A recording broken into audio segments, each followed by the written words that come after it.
Hallelujah. प्रभु के नाम की स्तुति हो, धन्यवाद हो। आइए हम पढ़ते हैं मत्ती 5 अध्याय उसकी 5वीं आयत।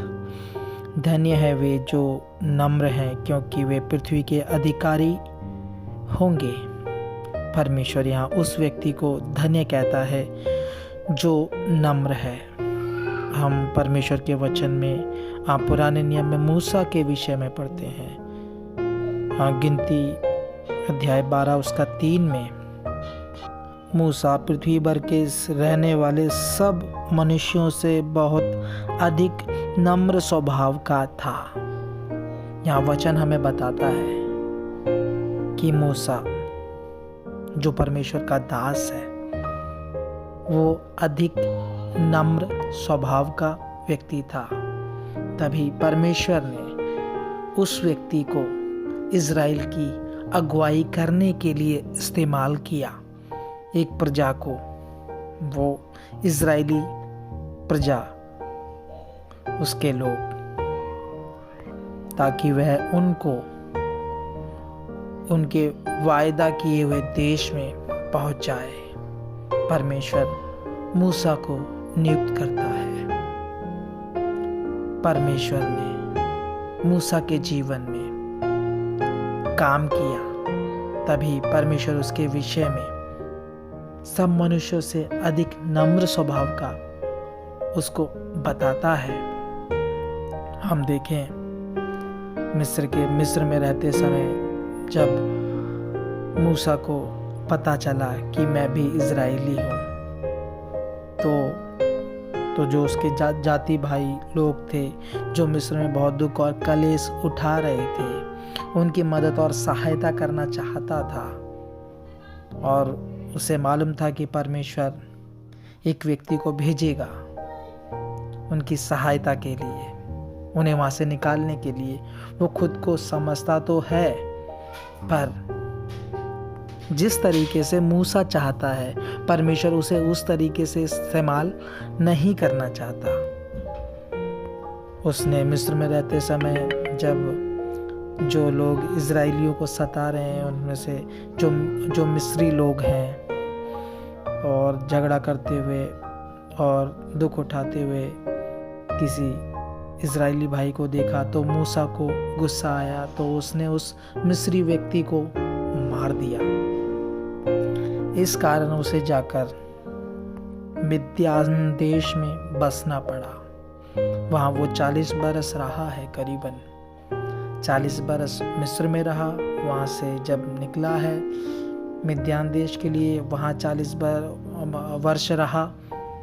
हम देखें मिस्र में रहते समय उसकी सारी उसको युद्ध की विद्या आती थी, सब कुछ उसको मालूम था।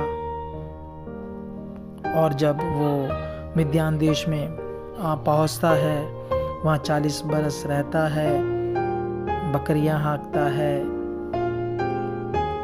वो अपनी पुरानी जो विद्या होती है, जो उसने सीखा होता है, जब सब कुछ भूल जाता है, मिट जाता है, उसके बाद परमेश्वर उसे दर्शन देता है। और जब उस पर्वत पर जाकर के दर्शन पाता है, जब परमेश्वर इज़राइलियों की अगुवाई करने के लिए मूसा से कहता है, तो मूसा कहता है, मैं बोलने में निपुण नहीं, क्योंकि मैं मुंह और जीभ का बद्धा व्यक्ति हूँ। ऐसे बोल रहा है। परमेश्वर ने उसको उस अवस्था में वैसे ही उसको इस्तेमाल किया है।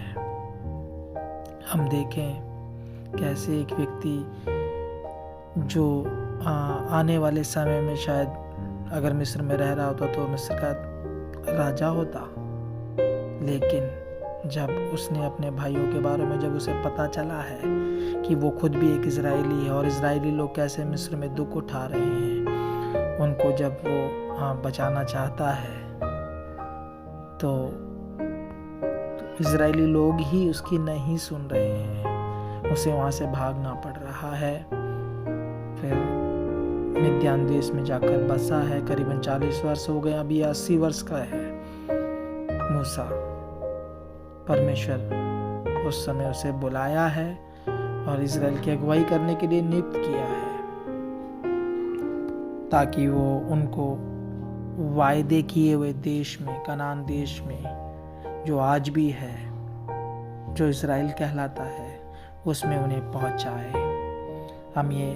हम जितने भी विश्वास में निकल करके आते हैं, परमेश्वर का वचन हमें बोल रहा है, धन्य है वे जो नम्र हैं, क्योंकि वे पृथ्वी के अधिकारी कहलाएंगे। जब 1000 साल का राज्य आएगा, हमें उस राज्य में अधिकारी होना है, तो हमारे अंदर ये स्वभाव होना बहुत ज़रूरी है।